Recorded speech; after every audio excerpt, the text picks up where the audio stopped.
Herkese tekrar merhabalar. Kanalıma hoş geldiniz.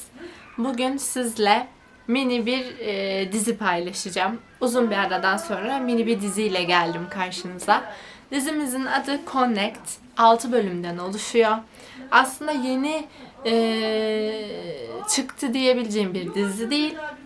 Fakat bulunduğu platform Disney Plus'tı ve ben oradan izlemedim. Üyeliğim olmadığı için bir süre bekledim ve imkanım olduğunda da izledim. Bayılarak izlediğimi en baştan söyleyeceğim ama aynı zamanda 18 yaş ve üzeri olduğunda baştan vurguluyorum. Bu çok önemli bir nokta çünkü genelde ben tedirgin olup paylaşmıyorum 18 yaş üstü ögeleri, özellikle kanlıysa. Bu dizide de kan ögesi var oldukça fazla. Eğer siz de bu tip şeylerden etkileniyorsanız baştan size uyarım olsun bu. Ama eğer etkilenmiyorsanız harika bir diziyle karşı karşıyasınız. Dizimiz 6 bölümden oluşuyor ve konusu da aslında enteresan.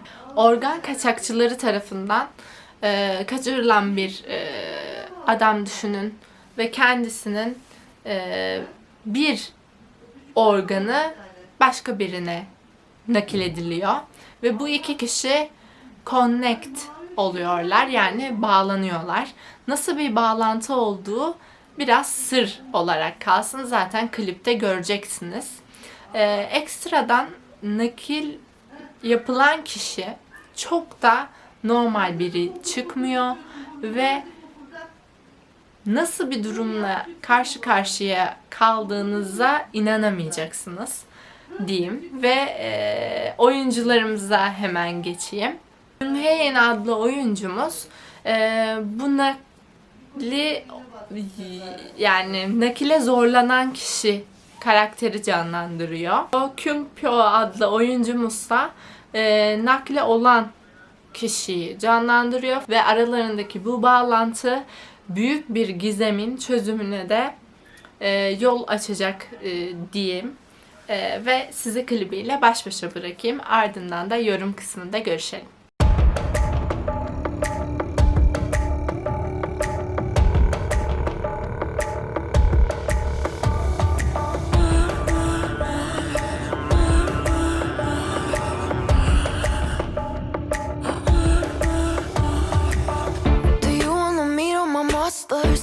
I know they'll drive you bonkers. Meet them once and they'll forever haunt you.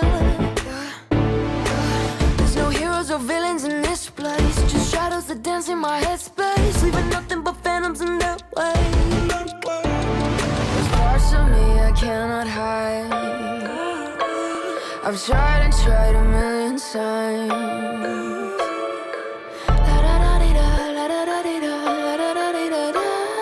Cross my heart and hope to die. Welcome to my dark side.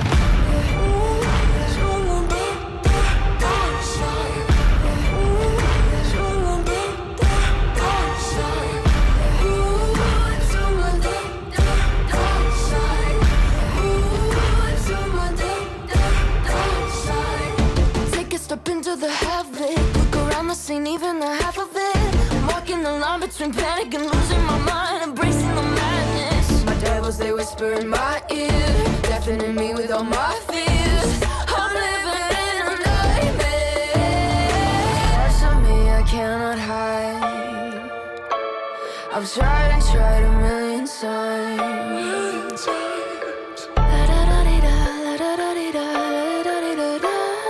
Cross my heart and hope to die. Welcome to my dark side.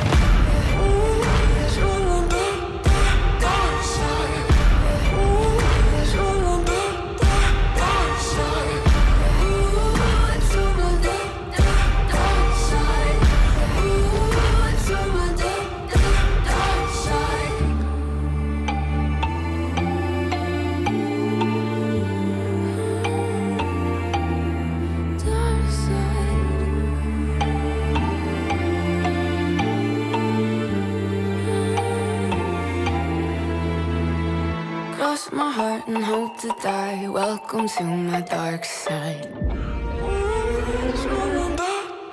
Dark side.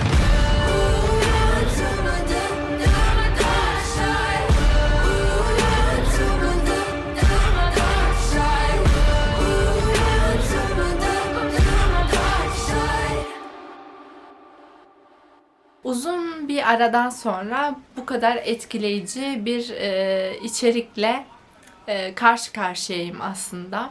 Çünkü size şunu söyleyeyim. Ben bu dizinin konusunu bir webtoon'da gördüm. Yine aynı isimde Connect olarak yayınlanıyordu bir platformda, fakat hepsini okuyamadım ben. Çünkü belli bir şeyden sonra ücret istiyordu. Ben ücret ödemedim. O yüzden bekliyordum böyle yenilensin ve bölüm yüklensin diye. Tam olarak ilk bölümde gerçekleşen, hatta ilk iki bölümde gerçekleşen olayları okumuştum. Fakat tabii ki dizide verilen detaylar kadar detaylı değildi benim okuduğum webtoon. O yüzden webtoon'da da ilk okumayı seçerken hikayesi beni çok çekmişti. Bildiğim kadarıyla Japon bir yazarın eseri olması lazım. Webtoon'dan mı uyarlandı ondan emin değilim. O yüzden o şekilde dile getirmeyeceğim ama konusu cidden inanılmazdı. Ve ben çekimlerine de bayıldım. O heykeller, o sahneler inanılmaz başarılı olmuş. Oyuncularımız çok iyi iş çıkarmış. Benim tek eleştirebileceğim nokta final kısmı. İşin aslı, diziyi izlerken de yorumlarda finalle ilgili insanların biraz şeylerini gördüm. Yani işte böyle final beklemiyordum, olmamış, etmemiş vesaire gibi yorumlar vardı. Fakat şöyle, olmamış demeyeceğim. Ama benim takıldığım nokta, tam katil öldü diye rahatlarken onun da bir connect olması, yani o nokta beni biraz hayal kırıklığına uğrattı. Çünkü hani dizide bitiyor, devamı yok ya. Neden o sahne gösterilmiş onu çok anlayamadım. Bir diğer noktada gerçekten evet, polisler, yani bir harekat mı gelmiş bu insanları almak için helikopterlerle. Yani o kısım bir yerde uyuşmuyor. Tamam, anlayabiliyorum. Özel insanlar, hani değişik bir tür insan tespiti yaptınız diyelim. Ama 16 helikopter birden işte falan, hani bir de cinayetler kısmı havada kaldı gibi geldi bana. 6 bölüm olması o yüzden şok ediciydi. Keşke bir 10 bölüm falan olsaymış. Çünkü yani cinayetler kaldı. Ve bu adam bunu niye yapıyor? Tam anlamıyla bence oturmadı. Yani tamam, anlattı bir şeyler. Yani en son evre kanser hastası olması, o bu, ama çok daha iyi işlenebilirdi ve ben şahsen konunun o noktada bitmesinden yanaydım. Yani cinayet sebebini öğrenseydik, gözüne kavuşsaydı ve hani orada ne bileyim polisten kaçıyor olabilirler ya da ne bileyim o yer altında daha fazla connect olsun, onlarla buluşuyor olsunlar gibi böyle senaryolar ürettim kafamda. Çünkü final kısmı çok içime sinmedi. Tek eleştirim de bu olabilir zaten. Geri kalan her şeye bayıldım. Yani sahneler şöyle abartı olabilecek sahneler. Çünkü birinin yani hayal edin, bir insanın, yani kesiyorsunuz organlarını almak için. O sahnelerde birleşim kısmı, gözlerin hareket kısmı, bağlantı, yani o tip sahneler kan yönüyle ya da kulağı kesildi geri geldi. Çok nasıl derler, ucuz durabilecek şeyler. Çünkü başarısız yapımlar da görüyorum ben öyle. Çok böyle bu ne ya falan diyebileceğimiz noktalarda geziniyor dizi aslında ve hiçbirine dedirtmiyor. O yüzden inanılmaz başarılı bence. Hani evet, çok başarılı bir animasyon mu denir ona, kullanılmış. Görüntü tekniği değil çünkü, tam bilmiyorum ben de. Biliyorsanız siz yorumlara yazın.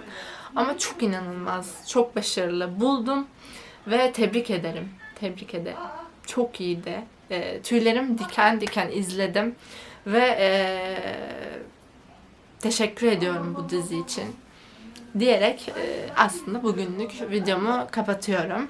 Umarım siz de diziyi seversiniz, severek izlersiniz. Kendinize iyi bakın. Hoşça kalın. Görüşürüz.